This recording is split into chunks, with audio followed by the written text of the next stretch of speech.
400W 2 গ্রেডের reinforcement test করতে পারি, বা শুধুমাত্র 500W গ্রেডেরও রিইনফোর্সমেন্ট টেস্ট করতে পারি। তো এখানে রিইনফোর্সমেন্টের গায়ে তোমরা লেখা দেখবা যে 400 and 500 লেখা থাকে, হ্যাঁ। তো রিইনফোর্সমেন্টের গায়ে যে 500 বা 400 লেখা থাকে, এটা হচ্ছে মূলত রিইনফোর্সমেন্টের ইল্ড স্ট্রেংথ। এই ইল্ড স্ট্রেংথ দ্বারাই মূলত একটা রিইনফোর্সমেন্টের গ্রেড নির্ধারণ করা হয়ে থাকে। তো এখানে যে ভ্যালুটা আছে 500, এটা হচ্ছে মেগা প্যাসকেল ইউনিটে তার টেনসাইল স্ট্রেংথের ভ্যালু বা ইল্ড স্ট্রেংথের ভ্যালু, আর ডব্লিউ দ্বারা বোঝায় হচ্ছে ওয়েল্ডেবল। তো এখানে এই টেস্টটা করার পূর্বে আমাদের কিছু প্রপার্টি জানা প্রয়োজন।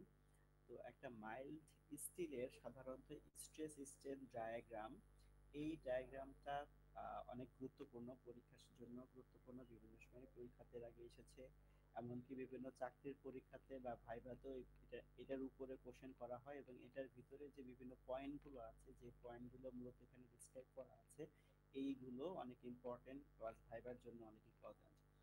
তো এখানে যদি আমি প্রথমত যেটা আসি, এটার হরিজন্টাল এক্সিস বরাবর মূলত স্ট্রেইন নির্দেশ করা থাকে, আর ভার্টিক্যাল এক্সিস বরাবর স্ট্রেসকে মেনশন করতে হয়। তো আমরা এতদিন যে টেস্টগুলো করেছিলাম, যেমন টিমবার বা স্প্রিং, এগুলোর স্ট্রেস স্ট্রেন ডায়াগ্রামটা অনেকটা এরকম, অর্থাৎ প্রথম অংশটুকু স্ট্রেট হয়, তারপরের অংশটুকু হচ্ছে আস্তে আস্তে কার্ভের মতো করে হতে থাকে, ঠিক আছে? কিন্তু এইটার ক্ষেত্রে যেটা আছে,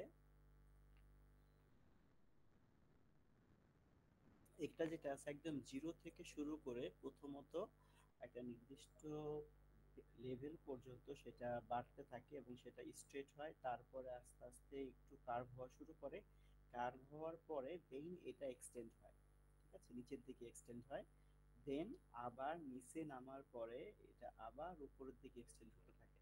বাট একটু খেয়াল করলে দেখতে পারবা যে প্রথম যে অংশটুকু আছে, এই যে যে উপরে উঠে নিচে নেমেছে, এই অংশ পর্যন্ত স্ট্রেনের ভ্যালুটা কম, স্ট্রেসের ভ্যালু বেশি। কিন্তু যখনই এই লেভেলটা পার হয়ে গিয়েছে, গিয়ে যখন ডাউন হলো, ডাউন হওয়ার পর আবার যখন আপওয়ার্ড ডিরেকশনে যাচ্ছে, তখন স্ট্রেসের ভ্যালুটা কম হচ্ছে, স্ট্রেইনের ভ্যালুটা বেশি হচ্ছে। এটার মানে হচ্ছে এই যে লেভেলটা, এই লেভেলটাকে বলা হচ্ছে ইল্ড স্ট্রেস বা ইল্ড পয়েন্ট লেভেল। তো এই ইল্ড পয়েন্ট পর্যন্ত কোনো একটা ম্যাটেরিয়ালের স্ট্রেইন সাধারণত কম হয়, বিশেষ করে মাইল্ড স্টিলের, আর স্ট্রেসটা অনেক বেশি হয়। আর যখনই ইল্ড পয়েন্ট ক্রস করে যায়, তখন তার স্ট্রেইন অনেক বেশি হয়, কিন্তু স্ট্রেস তুলনামূলক কম হয়, ঠিক আছে? তো এইটা ড্র করার ক্ষেত্রে এই প্যাটার্নটাই ফলো করতে হবে। যদি ধরো কেউ এইভাবে আঁকে তাহলেও সেটা ভুল। যদি কেউ ধরো এরকম স্ট্রেট এঁকেছে, তারপরে এরকম এভাবে এঁকেছে, তারপরেও সেটা ভুল। যদি কেউ এভাবে স্ট্রেট এঁকে তারপরেও কমিয়ে এরকম ভাবে এঁকেছে, তারপরেও সেটা ভুল। অর্থাৎ খেয়াল করতে হবে আঁকার সময়ে যে প্রথম অংশটা তো স্ট্রেট স্বাভাবিক হবে, যেহেতু আমি এখানে ফ্রি হ্যান্ডে এঁকেছি এই জন্য একটু বাঁকা হয়েছে। এটা প্রথম অংশটুকু স্ট্রেট হবে, এরপরে সেটা নিচের দিকে নামবে, বাট এখানে স্ট্রেন কিন্তু থামবে। যেমন এখানে দেখো, এটা ব্যাকওয়ার্ডে আসার মানে হচ্ছে এখানে কোনো স্ট্রেন কমে গিয়েছে। আবার এখানে স্ট্রেন ঠিকই বেড়েছে, কিন্তু এখানকার আপওয়ার্ড যে স্ট্রেনটা অনেক বেশি বেড়ে গিয়েছে, এটা কখনো হবে না। আবার এটার ক্ষেত্রে 3 নম্বরটা যেটা আছে, এটার ক্ষেত্রে একটা ভুল হচ্ছে, এটার যে বেড়েছে, বাড়ার পরে যে কমে গিয়েছে, এই কমার পরিমাণটা ইল্ড স্ট্রেংথের চাইতে বেশি হয়ে গেছে। তার মানে এই যে যে কার্ভটা, এই কার্ভটা যদি আমি হরিজন্টাল লাইন টানি, এটার তুলনায় নিচে নামবে না, এই ইল্ড স্ট্রেংথের উপরে থাকবে, অর্থাৎ এই লেভেলের কমেন্ট,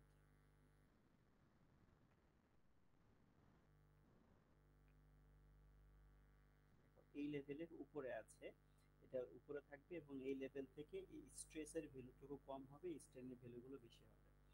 এরপরে এখানে আরো কিছু প্রপার্টিজ আছে, সেই প্রপার্টিজ গুলোকে মেনশন করে দিতে হবে। সেই প্রপার্টিজ গুলো কি কি আমি একটু বলছি। যেমন এখান থেকে এটুকু বলা আছে লিনিয়ার রেঞ্জ। এরপরে প্রথম যে পয়েন্টটা, এই পয়েন্টটা হচ্ছে প্রপোর্শনাল লিমিট। পরের যে পয়েন্টটা বি, এটা হচ্ছে ইলাস্টিক লিমিট। সি, এটা হচ্ছে আপার ইল পয়েন্ট, আর ডি হচ্ছে লোয়ার ইল পয়েন্ট। এটার ব্যাখ্যাগুলো নিচে দেওয়া আছে। এরপরে ই পয়েন্টটাকে বলা হয় আলটিমেট স্ট্রেংথ পয়েন্ট, আর যে পয়েন্টে এখানে গিয়ে ফেল করেছি সেটাকে বলা হয় ব্রেকিং পয়েন্ট। এখান থেকে শুরু করে এই পর্যন্ত ম্যাটেরিয়ালের ইলাস্টিক প্রপার্টিজ থাকে, এবং এখান থেকে অর্থাৎ এই বি পয়েন্টটা যখন পার হয়ে যায় তখন সেটার আর ইলাস্টিক প্রপার্টিজ থাকে না, সেটা প্লাস্টিক হয়ে যায়।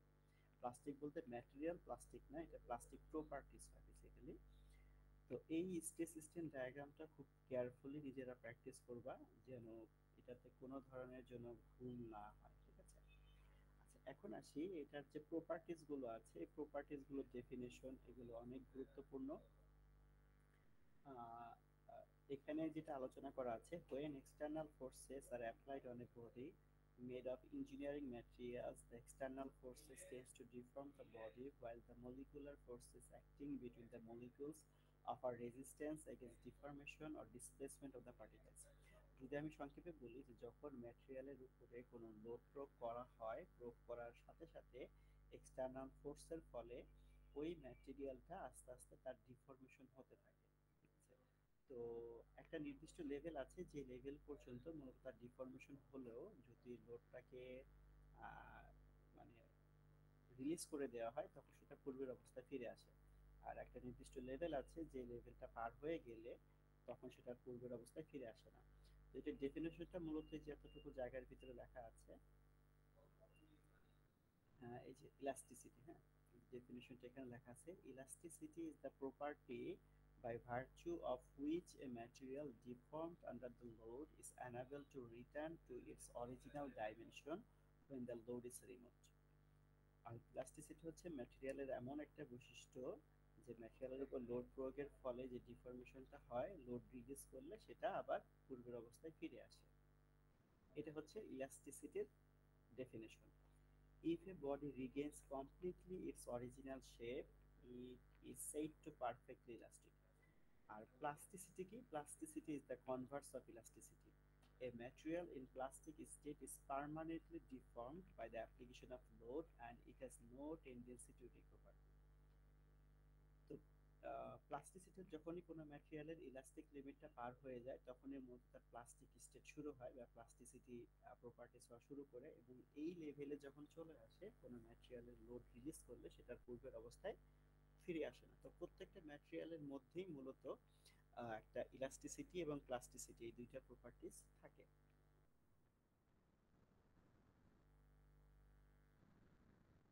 So the characteristics of the material by which it undergoes inelastic strain beyond those at the elastic limit is known as plasticity. তাহলে প্লাস্টিসিটির ডেফিনিশন হচ্ছে এটা, হ্যাঁ, এটা হচ্ছে প্লাস্টিসিটির ডেফিনিশন, আর এখান থেকে যোগ হচ্ছে ইলাস্টিসিটির ডেফিনিশন। তো অনেক সময় ভাইভাতে প্রশ্ন করা হয় যে ইলাস্টিসিটি বলতে কি বোঝায় বা প্লাস্টিসিটি বলতে কি বোঝায়, পার্থক্যটা আসলে কি?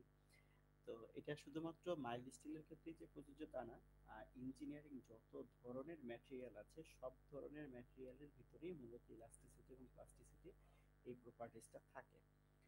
আচ্ছা, এরপরে প্রপোর্শনাল লিমিট বা পয়েন্ট এ যেটা বলা আছে, প্রপোর্শনাল লিমিট হচ্ছে যে লিমিট পর্যন্ত কোনো এক ম্যাটেরিয়ালের স্ট্রেস এবং স্ট্রেন সমান থাকে সেই লিমিটটাকে মূলত বলা হচ্ছে প্রপোর্শনাল লিমিট, এখানে পয়েন্ট এ। এরপর একটা পয়েন্ট আছে ইলাস্টিক লিমিট, পয়েন্ট বি। এই যেটা বলছিলাম যে একটা ম্যাটেরিয়ালের ইলাস্টিক প্রপার্টিস, অর্থাৎ এই লেভেল পর্যন্ত কোনো একটা ম্যাটেরিয়ালকে যদি লোড প্রয়োগ করা হয় এবং লোড রিলিজ করা হয় তখন সেটা পূর্বের অবস্থায় ফিরে আসবে। এই বি পয়েন্টটাকে বলা হচ্ছে ইলাস্টিক লিমিট। তো ইলাস্টিক লিমিট যখন পার হয়ে যাবে তখন সেখানে মূলত পার্মানেন্ট সেট বা পার্মানেন্ট ডিফর্মেশন চলে আসবে। আচ্ছা, ইল্ড স্ট্রেসটা যদি বলি, কোনো একটা ম্যাটেরিয়ালের যখন এই যে ইলাস্টিক লিমিটটা পার হয়ে যাচ্ছে, ইলাস্টিক লিমিট পার হয়ে যাবার পরে তার ভিতরে স্ট্রেইনটা একটু বেশি হয়, স্ট্রেসটা তুলনামূলক কম হয়, এবং মাইল্ড স্টিলের ক্ষেত্রে এই প্রপার্টিসটা আস্তে আস্তে কমে যায়। তো এখানে যেহেতু দেখো এই পয়েন্ট পার হয়ে যাবার পরে এই মাইল্ড স্টিলের স্ট্রেসের ভ্যালুটা কম কিন্তু স্ট্রেনের ভ্যালুটা অনেক বেশি, এই জন্য মাইল্ড স্টিলের ক্ষেত্রে ইল্ড স্ট্রেসকে তার স্ট্রেংথ বা ওই ম্যাটেরিয়ালের গ্রেড হিসেবে ধরা হয়। তাহলে যদি প্রশ্ন করা হয় যে একটা ম্যাটেরিয়ালের গ্রেড বলতে মূলত কোন স্ট্রেংথটাকে বোঝায়, উত্তর হবে ইল্ড স্ট্রেংথ। ঠিক আছে? তার মানে এই ম্যাটেরিয়ালের মধ্যে আরো কিন্তু স্ট্রেংথ আছে, কিন্তু এখানে স্ট্রেইনের ভ্যালু অনেক বেশি। স্ট্রেন ভ্যালু বেশি মানে কি, সেখানে অনেক বেশি পরিমাণে ডিফর্মেশন চলে আসবে। তো ডিজাইন পারপাস এত বেশি স্ট্রেইন অ্যাকসেপ্টেবল না। এই জন্য ইল্ড স্ট্রেংথ পর্যন্ত মূলত একটা রিইনফোর্সমেন্টের গ্রেড হিসেবে ধরা হয়। তো চাকরির ভাইভাতে হোক বা কোর্সের ভাইভাতে হোক, এই প্রশ্নটা প্রায় সময় করা হয়ে থাকে যে রিইনফোর্সমেন্টের গ্রেড বলতে আসলে কোন স্ট্রেনকে বোঝায়, বা একটা রিইনফোর্সমেন্টের গ্রেড হচ্ছে 500 ডব্লিউ, সো এখানে 500 মানে কি, এবং এই 500 দ্বারা আসলে কি বোঝাচ্ছে, এটা কোন স্ট্রেন, সো এই বিষয়গুলো একটু খেয়াল রাখতে হবে। Upon the arrival of yield point, a ductile material such as low carbon steel stresses an almost unbelievable amount, frequently 10% of the original load. Okay, so এখানে point C and point D, এটা দ্বারা দুইটা level বোঝাচ্ছে, একটা হচ্ছে আপার reel point আর একটা হচ্ছে lower reel point. তো ডিজাইনের জন্য মূলত আপার রিল পয়েন্টটাকে কনসিডার করা হয় তার ইল্ড স্ট্রেন্থ হিসেবে।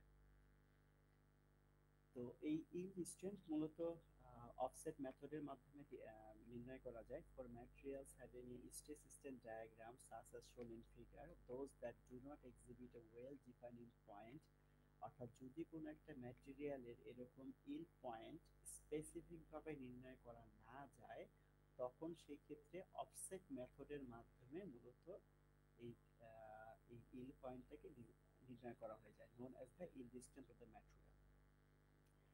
এরপরে আসি ultimate strength or tensile strength. Ultimate strength কি, একটা ম্যাটেরিয়াল সর্বোচ্চ যে পরিমাণে স্ট্রেন নিতে পারে। দেখো এই যে নাইট স্টিলের যে ডায়াগ্রামটা এখানে আছে, এখানে সর্বোচ্চ পরিমাণ স্ট্রেস আছে হচ্ছে ই পয়েন্টে, এর উপরে কিন্তু আর স্ট্রেস ডেভেলপ করেনি। এরপরে এখানে স্ট্রেস কমে গিয়েছে কিন্তু স্ট্রেন বেড়েছে। তো স্ট্রেস কমে যাওয়া মানে হচ্ছে তার শক্তি আস্তে আস্তে কমা শুরু হয়ে গেছে। তো ম্যাক্সিমাম যে শক্তিটা, এই শক্তিটাকে মূলত বলা হচ্ছে আলটিমেট স্ট্রেংথ, সর্বোচ্চ যে পয়েন্টে স্ট্রেসটা পাওয়া যাচ্ছে।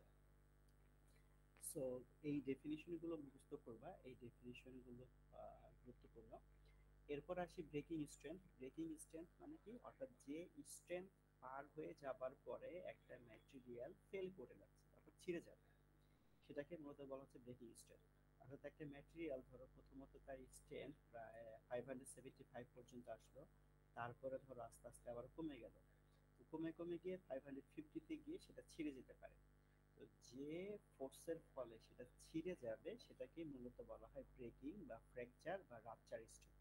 এই তিনটার নাম কিন্তু এক, breaking, fracture, rupture.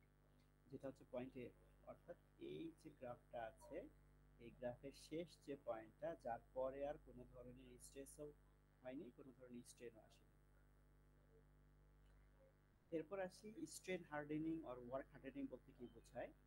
If a ductile material can be stressed considerable beyond the yield point without failure, it is safe to strain harden। অর্থাৎ যখন কোনো একটা ম্যাটেরিয়াল তার yield point লেভেল পার হয়ে যাবার পরে একটা নির্দিষ্ট মাত্রায় একটা কনসিডারেবল পরিমাণে স্ট্রেন হয়, অর্থাৎ ডিফর্ম স্ট্রেস নিতে পারে কোনো প্রকার ফেল হওয়া ছাড়া, সেই অংশটুকুকে মূলত বলা হয় হচ্ছে হার্ডেনিং। অর্থাৎ প্লাস্টিক রেঞ্জের মধ্যে যে অংশটুকু আছে সেটাকে বলা হয় স্ট্রেন হার্ডেনিং। আচ্ছা, আর একটা ঘটনা আছে নেকিং। নেকিং, নেক অর্থকে আমরা জানি গলা, তাই না? তো স্যার এই রিইনফোর্সমেন্ট, স্যার একটা কোশ্চেন স্যার। স্যার স্টেন হার্ডেনিংটা কি স্যার ব্রেকিং স্টেনের আগে হয়? ব্রেকিং এর আগে হবে, হ্যাঁ, ব্রেকিং হওয়ার আগ পর্যন্ত যেটা। জি স্যার, বুঝতে যেমন পারছি। দেখো এই যে গ্রাফে যেটা দেওয়া আছে, এই যে এখান থেকে শুরু করে একদম ব্রেক হওয়ার আগ পর্যন্ত। জি স্যার, বুঝতে পারছি। আচ্ছা, নেকিংটা হচ্ছে যখন কোনো ম্যাটেরিয়াল বা বিশেষ করে মাইল্ড স্টিলে যখন টেনসাইল ফোর্স প্রয়োগ করা হয়, এটা যে পয়েন্টে ছিঁড়ে যাবে সেই পয়েন্টের অংশটা আস্তে আস্তে চিকন হয়। তো চিকন হয়ে যাওয়ার যে ঘটনাটা, এটাকে মূলত বলা হয় হচ্ছে নেকিং। আমি যদি একটা ফিগারের মাধ্যমে দেখাই, যেমন ধরে যে এখানে একটা রিইনফোর্সমেন্ট, প্রথমে তার ডায়ামিটার এটা ছিল, এটা যখন প্রসারিত হয়, প্রসারিত হয়ে গেলে একটা জায়গা এরকম চিকন হয়ে যায়, এই চিকন হয়ে যাওয়াটাকে মূলত বলা হয় নেকিং। ঠিক আছে? তো প্রথমত এটা আস্তে আস্তে চিকন হয়, এরপরে ভিতরে ছোট ছোট ভয়েডের মতো তৈরি হয়, এই ভয়েডটা আস্তে আস্তে বাড়তে থাকে, দেন একটা নির্দিষ্ট জায়গায় বিকট শব্দ করে এটা ছেড়ে যায়। তো এখানে এরপর আসি আরেকটা গুরুত্বপূর্ণ প্রপার্টিজ, কিছু প্রপার্টিজ এর modulus of rigidity, modulus of resilient আর মডুলাস অফ রাপচার। এই তিনটা প্রপার্টিজ আমাদের ম্যাক্সিমাম ক্ষেত্রে রিসার্চের ক্ষেত্রে অনেক বেশি কাজে লাগে। আর ডিজাইনের ক্ষেত্রে যদিও এটা কাজে লাগে না, কিন্তু ম্যাটেরিয়ালের প্রপার্টিজ আসলে কতটুকু ভালো এটা জানার জন্য এই তিনটা প্রপার্টিজ উপযোগী। তো রিজিডিটি বলতে কি বোঝায়? এটা হচ্ছে একটা শেয়ারিং স্ট্রেস এবং শেয়ারিং স্ট্রেনের রেশিও। দেখো লেখা আছে it is defined as the ratio of sharing stress to sharing strain within elastic limit। তার মানে মডুলাস অফ রিজিডিটিটা অবশ্যই ইলাস্টিক লিমিটের মধ্যে থাকবে। ইলাস্টিক লিমিটের মধ্যে কোনো একটা পয়েন্টের স্ট্রেস এবং শেয়ারিং স্ট্রেইনের যে রেশিও সেটাকে মূলত বলা হচ্ছে রিজিডিটি। রেজিলিয়েন্সটা কি তাহলে? The work done on a unit volume of material as a simple tensile force is gradually increased from zero to such a value that the proportional limit of the material is reached, which is defined as the modulus of resilience. আরেকটা হচ্ছে the work done on a unit volume of a material as a simple tensile force is gradually increased from zero to the value causing rupture is called as toughness। তার মানে আমি তোমাদেরকে একটু ফিগারে গিয়ে বোঝাচ্ছি। এই যে এখানে একটা ম্যাটেরিয়ালের এই যে যে স্ট্রেস এবং স্ট্রেন হচ্ছে, এই স্ট্রেস এবং স্ট্রেন যখন হয় যতটুকু অংশ সেটা প্রপোর্শনাল থাকে, এই প্রপোর্শনাল লিমিট পর্যন্ত কোনো একটা ম্যাটেরিয়ালের মধ্যে যে এনার্জি থাকে সেই এনার্জিটাকে বলা হয় মডুলাস অফ রেজিলিয়েন্স। আর প্রপোর্শনাল লিমিট পার হয়ে যাওয়ার পরও ব্রেকিং হয়ে যাওয়ার আগ পর্যন্ত তার মধ্যে, অর্থাৎ ছিঁড়ে যাওয়ার আগ পর্যন্ত তার মধ্যে যে পরিমাণে এনার্জি থাকে সেটাকে বলা হয় হচ্ছে মডুলাস অফ টাফনেস। তার মানে রেজিলিয়েন্স এবং টাফনেসের মধ্যে পার্থক্য কি? একটা হচ্ছে প্রপোর্শনাল লিমিটের আগ পর্যন্ত তার ভিতরে যে এনার্জি থাকে সেই এনার্জি, আর টাফনেস হচ্ছে ম্যাটেরিয়ালটা ছিঁড়ে যাওয়ার আগ পর্যন্ত, অর্থাৎ রাপচার হয়ে যাওয়ার আগ পর্যন্ত তার মধ্যে যে এনার্জিটা থাকে সেই এনার্জিটাকে বলা হয় হচ্ছে টাফনেস।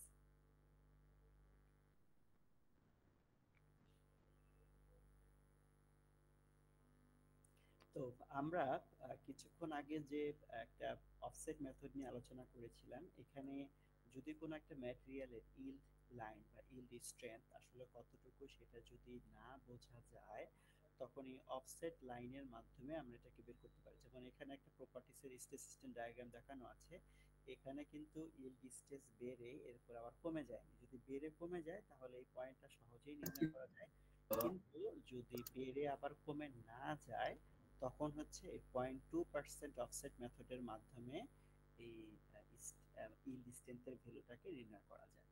তো সাধারণত মাইল্ড স্টিলের ক্ষেত্রে ম্যাক্সিমাম ক্ষেত্রে এই ভ্যালুটা জানা থাকে। তো এখানে দেখো মাইল্ড স্টিলের কিছু বেসিক প্রপার্টিস এখানে একটা চার্ট দেওয়া আছে। তার প্রপোর্শনাল লিমিট সাধারণত 30 থেকে 65 পর্যন্ত হয়, ইল্ড স্ট্রেংথ 35 থেকে 75 কেএসআই পর্যন্ত হয়।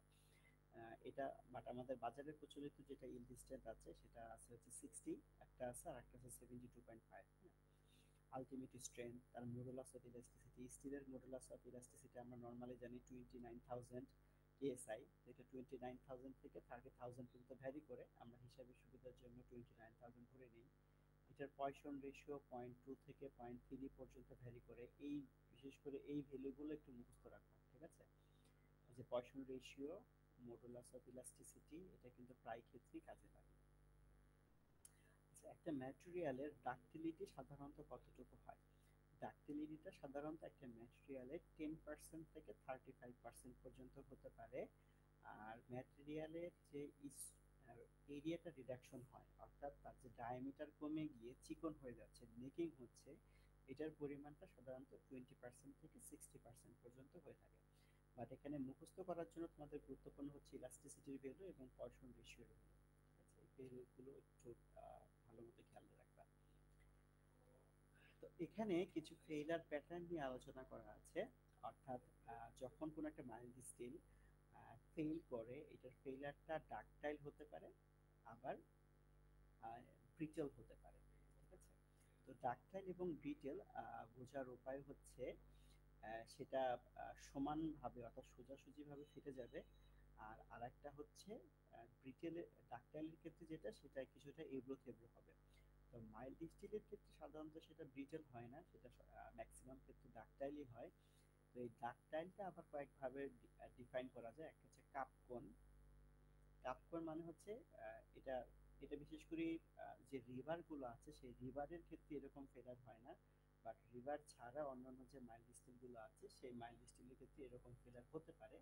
এটাকে বলা হয় কাপ কোণ ফ্র্যাকচার, অর্থাৎ যখন ছিঁড়ে যায় এটা একটা অনেক কাপের মতো হয়, আবার সেটা অনেকটা কাপের মতো নাও হতে পারে। এটা হচ্ছে ইনকমপ্লিট কাপ কোণ ফ্র্যাকচার। আর এটা হচ্ছে রিনফোর্সমেন্ট। এই রিনফোর্সমেন্টটা মূলত এরকম এবড়ো থেবড়ো ভাবে ছিঁড়ে যায়, ঠিক আছে? এগুলো সাধারণত সবগুলোই ডাকটাইল হবে, এগুলো ব্রিটেল হওয়ার সম্ভাবনা নাই। আচ্ছা, এরপরে যদি প্রসিডিউরটা আলোচনা করা আছে, প্রসিডিউরটা আমি একটু পরে ব্যাখ্যা করছি। এখানে ক্যালকুলেশন গুলো করতে হবে। তো প্রথম দিকে যে স্যাম্পল ক্যালকুলেশন গুলো আছে এই স্যাম্পল ক্যালকুলেশনের ভ্যালু গুলো গ্রাফ থেকে নিতে হবে।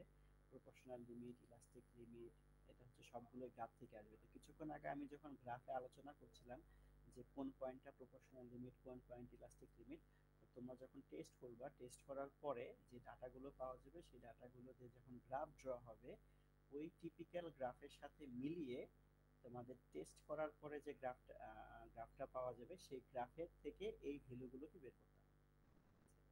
এরপর হচ্ছে মডুলাস অফ ইলাস্টিসিটি, এটাতে স্ট্রেস বাই স্ট্রেন, অর্থাৎ ইলাস্টিক লিমিটের মধ্যে যে কোনো একটা ভ্যালুর স্ট্রেস এবং স্ট্রেন নিবা। মডুলাস অফ রেজিলিয়েন্স, এটা হচ্ছে সিগমা পি এল, এটা হচ্ছে প্রপোর্শনাল লিমিট। পি এল দ্বারা বোঝায় হচ্ছে প্রপোর্শনাল লিমিট, এটা হচ্ছে স্ট্রেস এবং স্ট্রেন। তার মানে স্ট্রেস স্ট্রেন ইনটু হাফ দ্বারা গুণ করলে তার মডুলাস অফ রেজিলিয়েন্সের ভ্যালুটা পাওয়া যাবে। ইলংগেশনের ভ্যালুটা হচ্ছে যে স্যাম্পলটা টেস্ট করা হবে সেই স্যাম্পলের final length minus initial length divided by initial length করলে আমরা ইলংগেশনের ভ্যালুগুলো পাবো, ঠিক আছে? তো এখানে অ্যাজ ইউজুয়াল অ্যাসাইনমেন্ট কোশ্চেন দেওয়া আছে, assignment question plus mathematical example, এটাকে সলভ করবা। আমি হচ্ছে ডাটা শিটটাকে প্রথমত তোমার যখন টেস্ট করবা, টেস্ট করার ক্ষেত্রে এটার ইনিশিয়াল লেন্থ বা হাইট নিতে হবে, ইনিশিয়াল ডায়ামিটার নিতে হবে। ডায়ামিটার পেলে ক্রস সেকশন এরিয়া পেয়ে যাবা। যেহেতু এটা সার্কুলার সেকশন, তো সার্কুলার সেকশন হলে এটা এরিয়া হবে π/4d স্কয়ার। এরপর টেস্ট করার পরে তার ফাইনাল লেন্থ, ফাইনাল ডায়ামিটার এবং ক্রস সেকশন এরিয়া নিতে হবে। যদি 400 গ্রেড বা 60 গ্রেড টেস্ট করা হয়ে থাকে তখন তার প্রপার্টিজ বা রেজাল্টগুলো এখানে লিখতে হবে, আর 72 গ্রেড বা 500 ক্ষেত্রে এখানে লিখতে হবে। ই ধারা বোঝায় হচ্ছে ইলাস্টিসিটি, আর পি ধারা, পি সিগমা ধারা বোঝাচ্ছে প্রপোর্শনাল লিমিটের স্ট্রেস, আর এটা ধারা বোঝাচ্ছে প্রপোর্শনাল লিমিটের স্ট্রেন। এটা হচ্ছে ইলাস্টিক লিমিটের স্ট্রেস, এটা ইলাস্টিক লিমিটের স্ট্রেন। এটা ইল্ড লেভেলের স্ট্রেস, এটা ইল্ড লেভেলের স্ট্রেন। অর্থাৎ এই প্রথমটা হচ্ছে স্ট্রেস, পরেরটা হচ্ছে স্ট্রেন, ঠিক আছে? এরকম ভাবে প্রত্যেকটা লেভেল ভাগ করে দেওয়া আছে, proportional limit, elastic limit, ultimate limit, B হচ্ছে ব্রেকিং লিমিট বা ব্রেকিং পয়েন্ট, এরকম প্রত্যেকটা পয়েন্ট ভাগ করে দেওয়া আছে। এই ভ্যালুগুলো মূলত তোমরা পাবা হচ্ছে গ্রাফ থেকে। আচ্ছা, তো এখানে যেটা করতে হবে, এই ডাটা শিটে 5 কিলো নিউটন বা 10 কিলো নিউটন পর পর একটা লোডের ভ্যালু নিতে হবে, এবং সেই লোডগুলো নেওয়ার পরে আমরা টেস্ট করার সময় এক্সটেনশোমিটারের রিডিং পাবো। এক্সটেনশোমিটারের রিডিং থেকে ইলংগেশন বের করতে হবে। তো অ্যাজ ইউজুয়ালি আমরা যেভাবে ইলংগেশন বের করতাম, যে এক্সটেনশোমিটারের রিডিংকে কনস্ট্যান্ট দ্বারা গুণ করলে ইলংগেশন পাওয়া যাবে। এরপর হচ্ছে স্ট্রেস, লোডকে এরিয়া দ্বারা ভাগ করলে যে বারটা টেস্ট করা হবে সেই বারের এরিয়া দ্বারা যদি ভাগ করা হয় তাহলে স্ট্রেস পাওয়া যাবে। এবং এই যে যে ইলংগেশন যেটা আছে সেই ইলংগেশনকে যদি গেজ লেন্থ দ্বারা ভাগ করা হয় তাহলে স্ট্রেন পাওয়া যাবে। আমরা টিম্বারের ক্ষেত্রে বা অন্যান্য ম্যাটেরিয়ালের ক্ষেত্রে যেভাবে স্ট্রেস স্ট্রেন ক্যালকুলেশন করেছিলাম এখানেও ঠিক সেম প্রসেসে ক্যালকুলেশন করতে হবে। রিমার্কসের ঘরে কি লিখবা? রিমার্কসের ঘরে হচ্ছে যখন ইলাস্টিক লিমিট আসবে, ধরো এই পয়েন্ট বরাবর সেটা ইলাস্টিক লিমিট হয়েছে, তখন এখানে লিখে দিতে হবে ইএল। তারপরে ধরো যদি কি বলে এই লেভেলে ধরো অ্যাজ অ্যান এক্সাম্পল সেটা হলো হচ্ছে ইল্ড লিমিট বা ইল্ড স্ট্রেন্থ, তখন এটাকে লিখে দেবা ওয়াই এস ইল্ড স্ট্রেন্থ। তারপরে হচ্ছে কি বলে আলটিমেট স্ট্রেন্থ, এরপর হচ্ছে ব্রেকিং স্ট্রেন্থ, এভাবে সংক্ষেপে লিখে দিতে পারো বা ডিটেলসে লিখে দিতে পারো যে যে পয়েন্টে পরিবর্তন হচ্ছে। এবং এই যে যে পয়েন্টগুলো আছে এই পয়েন্টগুলো কিন্তু বুঝবা কিভাবে, এটা কিন্তু সরাসরি গ্রাফ মানে এই ডাটা টেবিল থেকে বুঝতে পারবে না। এই ডাটা টেবিল থেকে একটা স্ট্রেস স্ট্রেন ডায়াগ্রাম যখন ড্র করবা, স্যার ওইখানে স্যার একটা কোশ্চেন ছিল স্যার, ইলাঙ্গেশন আর স্ট্রেনের মধ্যে মেইন পার্থক্য কি স্যার? পরে বোঝাচ্ছি। এখানে যেটা আছে প্রশ্নোত্তরের পর্ব আমি নিব। এখানে যেটা আছে যে এখান থেকে অর্থাৎ এরকম একটা গ্রাফ ড্র করার পরে তোমরা হচ্ছে যে পয়েন্টগুলো আছে, প্রপোর্শনাল লিমিট, তারপর হচ্ছে elastic limit, yield strength, ultimate strength, breaking strength, এই পয়েন্টের ভ্যালুগুলো মূলত হচ্ছে ওখানে মার্ক করতে হবে এবং রেজাল্ট।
স্যার তো মনে হচ্ছে চলে গেছে। বুঝলো না তো কিছু, কি হলো? স্যার চলে গেছে, স্যার চলে গেছে, স্যার নাই, ওয়েট করো আবার আসবে। অ্যাটেন্ডেন্স দিলেই তো আমরাও চলে যেতে পারতাম।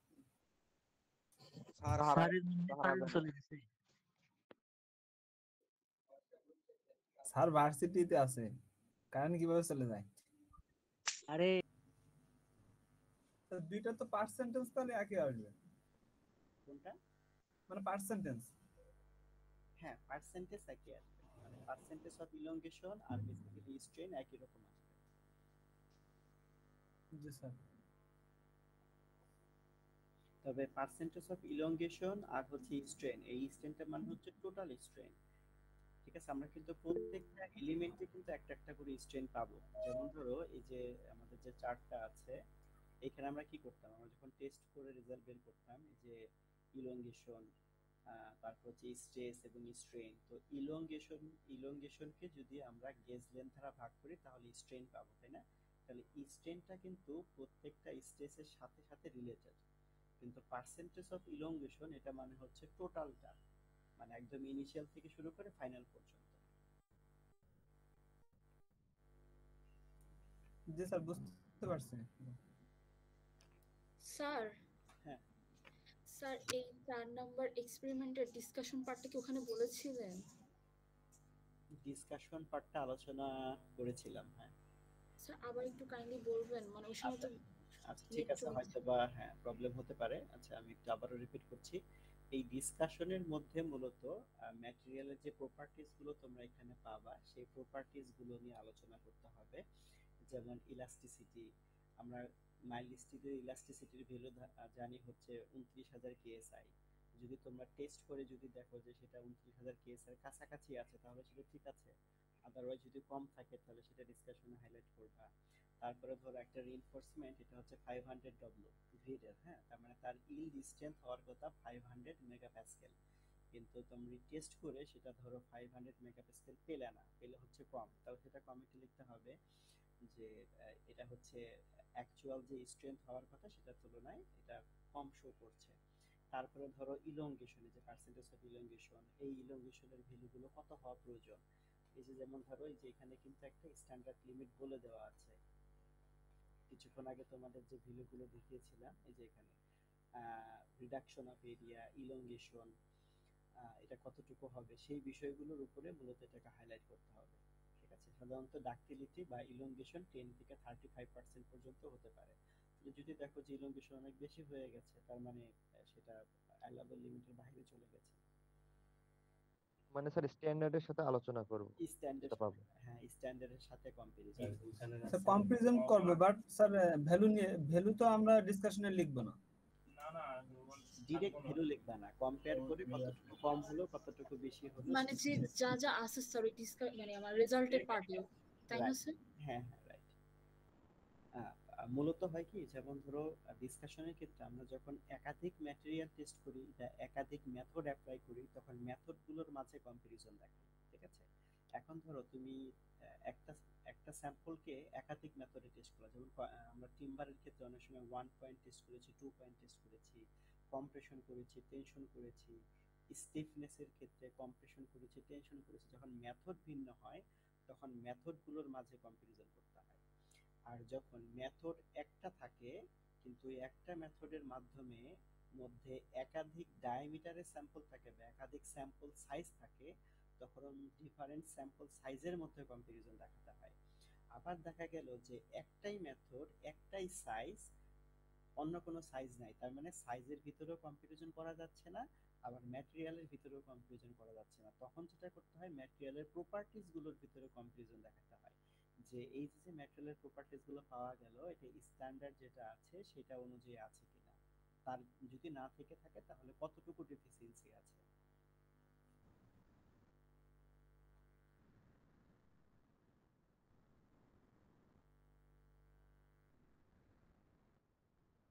আচ্ছা, আর কারো কোনো প্রশ্ন আছে?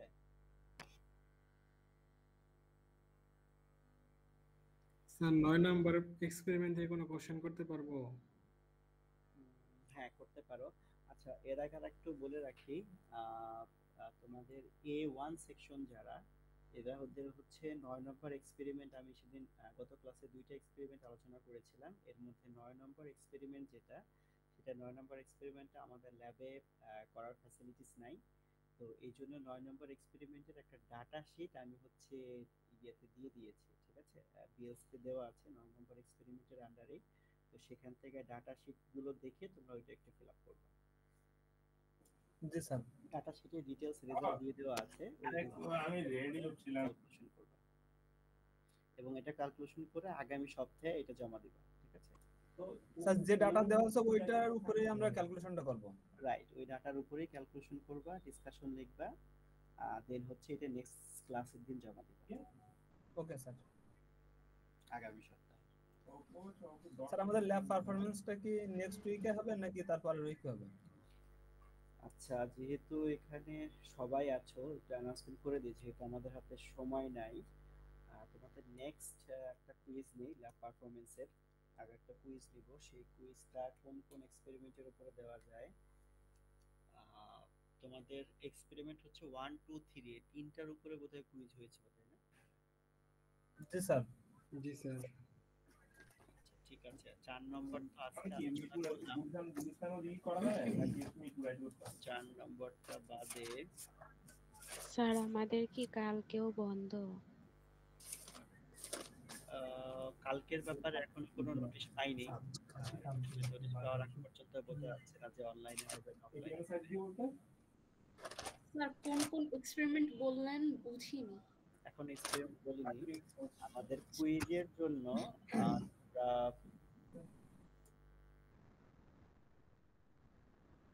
5 6 7 এই তিনটা তো বোধহয় 2 সেকশনেরই হয়ে গেছে, তাই না? কম্প্রেশন টেস্ট আমরা অনেক আগে করেছি, টেস্ট আগে করেছি, আর হচ্ছে বাকলিং টেস্ট হচ্ছে গত ক্লাসে আলোচনা করেছিলাম, কিন্তু এটা টেস্ট হয়নি। তো যাই হোক, এটা যেহেতু আলোচনা করা হয়েছে তাহলে তোমরা নেক্সট যে কুইজটা এই তিনটে এক্সপেরিমেন্টের উপরে দিবা, ঠিক আছে? 5 6 and 7। স্যার A2 তে এখন আমরা এক্সপেরিমেন্ট করি নাই, 6 নাম্বারটা শুধু ডিসকাশন করছিলেন। কোনটা? 6 নাম্বারটা স্যার, তিনবারে। আচ্ছা তোমাদের একটুতে এখনো এক্সপেরিমেন্ট হয়নি, তাহলে এটাও তো জি তোমাদের স্যার। করাতে হবে। ঠিক আছে, আমরা তো শুধু আলোচনা করব হচ্ছে, তাহলে 6 নম্বরটা বাদ দিই। 8 নম্বরটা তো বোধহয় সবার হয়েছে, তাই না? না স্যার A2 তে 8 নাম্বার হয় না, 9 নাম্বার হয়েছে আমাদের, 9 নাম্বারে ডাটা দিছিলেন। আচ্ছা এর মধ্যে আমার কাছে যেটা মনে হয় যে কম্প্রেশন টেস্ট, স্ট্যাটিক আর হচ্ছে বাকলিং, এই তিনটাই হচ্ছে মানে কি বলে ক্যালকুলেশন একটু কম, বা কি বলে কোশ্চেনও কম, স্টিফনেসে অনেক বেশি ক্যালকুলেশন, তারপরে টেনশন টেস্ট আজকে যেটা আলোচনা করলাম এটাতেও অনেক বেশি, তো এই তিনটেই তুলনামূলক হচ্ছে কন্টেন্ট কম আছে। তো যেহেতু মোটামুটি এখন তোমাদের পড়াশোনার চাপ বেশি, আমার মনে হয় যে যেহেতু কুইজগুলো হবে হচ্ছে তোমাদের ইয়ের উপরে, যে থিওরি যেগুলো আমি আলোচনা মানে করতে বলেছিলাম সেই থিওরিগুলোর উপরে এবং অ্যাসাইনমেন্ট কোশ্চেন। তো আমার মনে হয় না যে তিনটাতে তেমন বেশি প্রবলেম হবে, যেহেতু তিনটাতে কোশ্চেন কম স্যার আছে। আরেকবার একটু বলবেন কি কি নেট ইস্যু স্যার ছিল? 5 6 7 আর হ্যাঁ, 5 6 7, এই 5 6 7 এই তিনটে এক্সপেরিমেন্টের উপরে হচ্ছে তোমাদের আগামী ক্লাসে কুইজ হবে। এবং এটা স্যার আগামী ক্লাস বলতে স্যার পরের মঙ্গলবারে? রাইট। জি স্যার, ঠিক আছে। এবং এটার জন্য যে থিওরি থেকে যে কোশ্চেনগুলো করতে বলেছিলাম, আমি প্রত্যেকটা এক্সপেরিমেন্টের সময় যেগুলো আর কি ইম্পর্টেন্ট বলে মার্ক করে দিই সেগুলো জি, স্যার। করবো, আর অ্যাসাইনমেন্ট কোশ্চেন। স্যার স্যার এটা তো তাহলে 15 স্যার মার্কসই হবে স্যার। স্যার তাহলে 7 নাম্বার এক্সপেরিমেন্টের কিছু ডাটা দিয়েন স্যার, আমরা ওইটা একটু প্র্যাকটিস করে ক্যালকুলেশনটা শিখতাম। ওইটা আমাদের মানে আপনি আলোচনা করছেন, বাট আমরা এখন এক্সপেরিমেন্টটা করিনি 7 নম্বরটা। আচ্ছা, এটা এটা দেখবা যে ওই যে অ্যাসাইনমেন্ট কোশ্চেনে ডাটা দেওয়া আছে দেখবা, ওই ডাটা আর ইকুয়েশনও দেওয়া আছে, ওই ডাটা এবং ইকুয়েশন দিয়ে ক্যালকুলেশন প্র্যাকটিস করলেই হবে। তারপরেও যদি কেউ ধরো না বুঝো, কোনো প্রবলেম থাকে, আমার সাথে ডেস্কে এসে কথা বললে হবে, আমি বুঝিয়ে দেবো, সমস্যা নেই। Okay sir. এটা আর বেসিক্যালি 9 নম্বরে যে কোশ্চেনটা ছিল আমার এখানে যেন সাত স্ট্রেন নম্বর। গুলো বের করছি, ওইখানে সবগুলো স্ট্রেনের মানে সমান আসছে।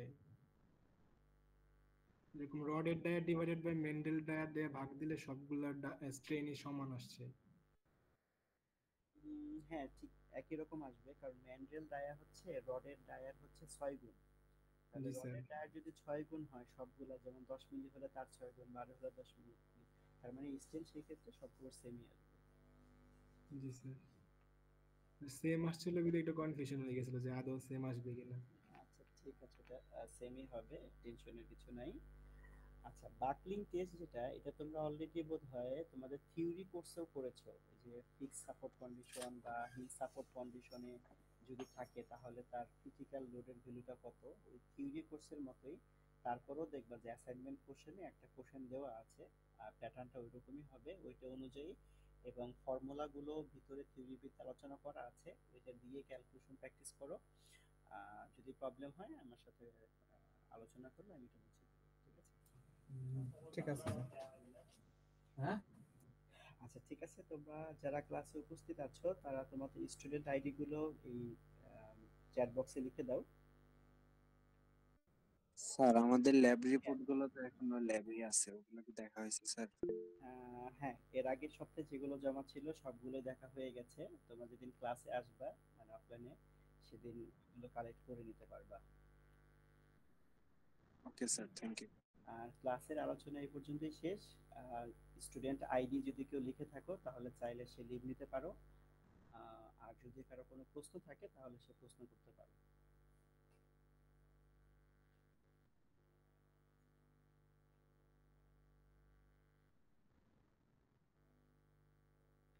স্টুডেন্ট আইডি লেখা হয়ে গেলে তোমরা চাইলে লিভ দিতে পারো।